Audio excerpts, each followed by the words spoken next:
ओम शांति। मित्रों, आज हम जानेंगे आत्मा की तीसरी शक्ति संस्कार के बारे में, जो कि हमारे ही व्यक्तित्व का एक हिस्सा है। और आज का हमारा विषय है संस्कार परिवर्तन से संसार परिवर्तन। मित्रों, संस्कार आत्मा में अनेक प्रकार के होते हैं। मुख्य रूप से आत्मा में 5 प्रकार के संस्कार होते हैं। इसी वजह से हर व्यक्ति एक दूसरे से भिन्न होता है। जैसा संस्कार होता है वैसा स्वभाव होता है, जैसा नेचर होता है वैसा ही उसका फीचर होता है। इसलिए हर इंसान के फीचर अलग अलग होते हैं आज दुनिया में। इसलिए एक की नेचर दूसरे से नहीं मिलती है, उसके संस्कार आपस में नहीं मिलते। हर आत्मा भिन्न है, यूनिक है। मित्रों, हर आत्मा में मुख्य प्रकार से 5 संस्कार होते हैं। वो उसके मूल संस्कार कहलाते हैं। जब आत्मा परमात्मा के पास से इस दुनिया में आती है, तब उसके संस्कार ओरिजिनल व शुद्ध होते हैं। बच्चे के जन्म लेने पर उसके शुद्ध संस्कार नजर आते हैं।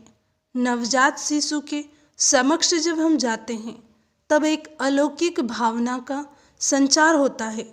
उसे देखकर कभी भी नफरत नहीं आती, क्योंकि हर वक्त बच्चे से आनंद, प्रेम, खुशी, पवित्रता व शुद्धि की तरंगें निकलती रहती है। इसलिए बच्चे के प्रति कभी भी कोई नकारात्मक भाव पैदा नहीं होता। बच्चा जब सोया हुआ होता है तो उसको उसके आगे कितनी ही शांति प्रकट होती रहती है।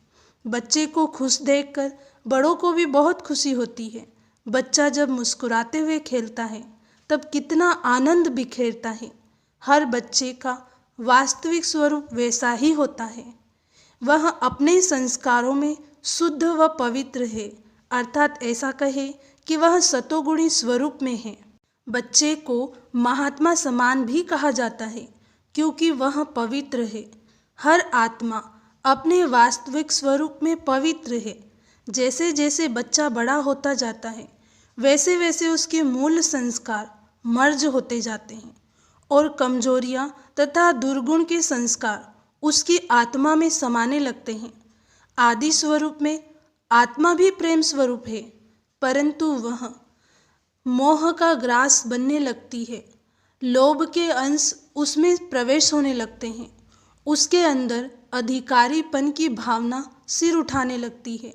अशुद्धि धीरे धीरे उसके मूल संस्कारों को मर्ज करके ईर्ष्या, द्वेष आदि में परिवर्तित होती जाती है।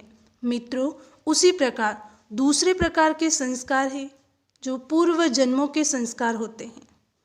आत्माएं भिन्न भिन्न स्थानों व परिवेश से आती है, इसलिए उनके संस्कार भी भिन्न भिन्न होते हैं।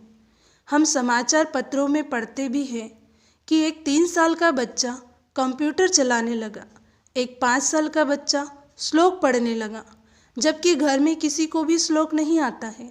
तब कहा जाता है कि पूर्व जन्म के संस्कारों का उदय हुआ है। क्या पूर्व जन्म के संस्कार उसी आत्मा में विमर्ज हुए, अन्य आत्माओं में नहीं? नहीं, पूर्व जन्म के संस्कार सभी आत्माओं में उदय होते हैं। जिन आत्माओं के पूर्व जन्मों के संस्कारों के उदय होने की शक्ति तीव्र होती है, तो वे परिलक्षित हो जाते हैं।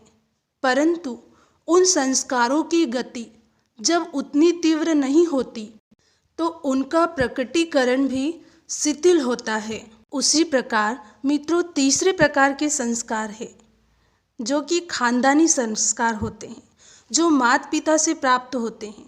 कई बार हम देखते हैं कि बच्चे में माता पिता अथवा दादाजी के संस्कार स्पष्ट रीति नजर आते हैं। माता पिता के संस्कार भी हमें प्राप्त होते हैं। एक 10-12 वर्ष का बच्चा था जो बहुत झूठ बोलता रहता था। बच्चा भी इस बात को अच्छी रीति जानता था। जब उससे पूछा गया कि वह इतना झूठ क्यों बोलता है, तो वह हंसने लगा। बच्चे से पूछा गया कि झूठ बोलने से तुम्हें क्या मिलता है? उसने कहा कुछ भी नहीं। फिर पूछा कि तुम फिर झूठ क्यों बोलते हो? तो बच्चे ने जवाब दिया, यूं ही झूठ बोल देता हूँ। बच्चे को आधे घंटे तक समझाया गया कि झूठ बोलने से उसका व्यक्तित्व खराब बन जाएगा, उसे भविष्य में काफ़ी कठिनाइयों या मुसीबतों का सामना करना पड़ेगा। चूँकि बच्चा तीव्र बुद्धि का था, वह इन बातों को समझ गया और फिर उसने वायदा किया कि वह भविष्य में अब कभी भी झूठ नहीं बोलेगा। पास ही बैठे एक बुजुर्ग ये सारी बातें सुन रहा था। बच्चे ने झूठ न बोलने की प्रतिज्ञा की तो वे हंसने लगे। उनसे पूछा गया हंसने की वजह, तो बुजुर्ग ने उत्तर दिया कि उस बच्चे ने जो वायदा किया है वह भी झूठा वायदा है, क्योंकि उसका पिता भी झूठा है। वे लोग बात बात पे झूठ बोलते हैं।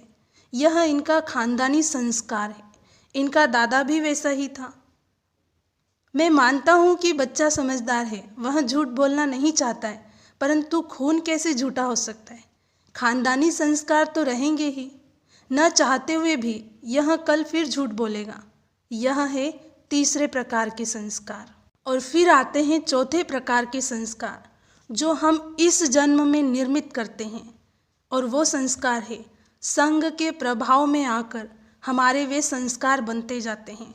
कहा जाता है जैसा संग वैसा रंग, अर्थात संग का प्रभाव इतना जबरदस्त होता है कि उसके इस जन्म के संस्कारों के निर्माण में उसकी बड़ी भूमिका होती है। यह संस्कार सिर्फ इसी जन्म में नहीं बल्कि अगले जन्मों में भी स्थानीय होते रहते हैं। इसलिए हमें कुसंग से बड़ा सावधान रहना होगा। कई बार हम देखते हैं कि खानदानी बच्चे बुरी संगति के कारण इतने बिगड़ जाते हैं कि माता पिता भाई बंधुओं का भी त्याग कर देते हैं, परंतु अपनी बुरी संगति से किनारा नहीं कर पाते। क्या इन संस्कारों को हम परिवर्तित नहीं कर सकते? हमें यह सोचकर निराश होने की आवश्यकता नहीं है कि माता पिता या पूर्व जन्म द्वारा प्राप्त ये कड़े संस्कार कैसे निकलेंगे। भगवान ने इसका रास्ता भी खोज निकाला है। एक द्वार सदैव खुला हुआ है, उस द्वार से हम बाहर निकल सकते हैं और मनचाही जिंदगी जी सकते हैं। वह है पांचवें प्रकार का संस्कार। कहावत है लोहे को लोहा ही काटता है। इसी प्रकार संस्कारों से ही संस्कारों को काटा जा सकता है। उपरोक्त चारों ही प्रकारों के कमजोर संस्कारों को समाप्त करने के लिए पांचवें प्रकार के संस्कार को जागृत करना होगा, और वह पांचवें प्रकार के संस्कार है विल पावर, अर्थात इच्छा शक्ति का संस्कार।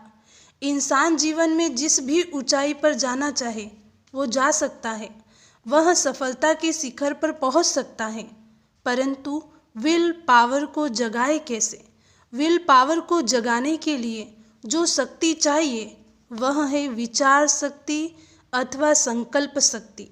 संकल्प की शक्ति से दृढ़ता आती है। नकारात्मक संकल्पों से हमारी शक्ति क्षीण होती है। सकारात्मक संकल्पों से वह शक्ति पैदा होती है जो हमें दृढ़ता प्रदान करती है। सकारात्मक संकल्पों को प्राप्त करने की विधि है आध्यात्मिक ज्ञान। आध्यात्मिक ज्ञान प्राप्त करने से जो चिंतन चलेगा वह सोई हुई दृढ़ता को जागृत कर देता है। लेकिन कई बार लोग ऐसा सोच लेते हैं कि पहले मालूम रहता तो दृढ़ता को जागृत कर लेते, परंतु अब तो बुढ़ापा आ गया, अब बुढ़ापे में कैसे जागृत करें? दृढ़ता को किसी भी उम्र में जागृत कर सकते हैं, क्योंकि यह आत्मा की शक्ति है। शरीर के आयु के प्रभाव से आत्मा संपूर्ण मुक्त है। एक 9 साल का नरेंद्र जब अपनी इच्छा शक्ति को जागृत करता है तो वो स्वामी विवेकानंद बन जाता है।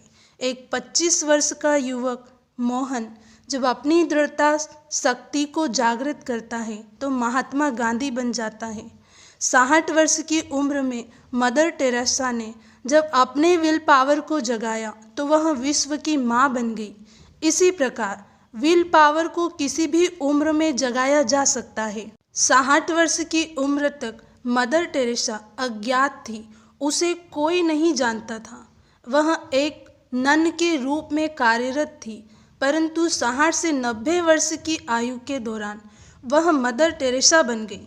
संसार में इस प्रकार के जितने भी महान व्यक्ति बने, उसके पीछे मुख्य वजह उनकी दृढ़ता थी।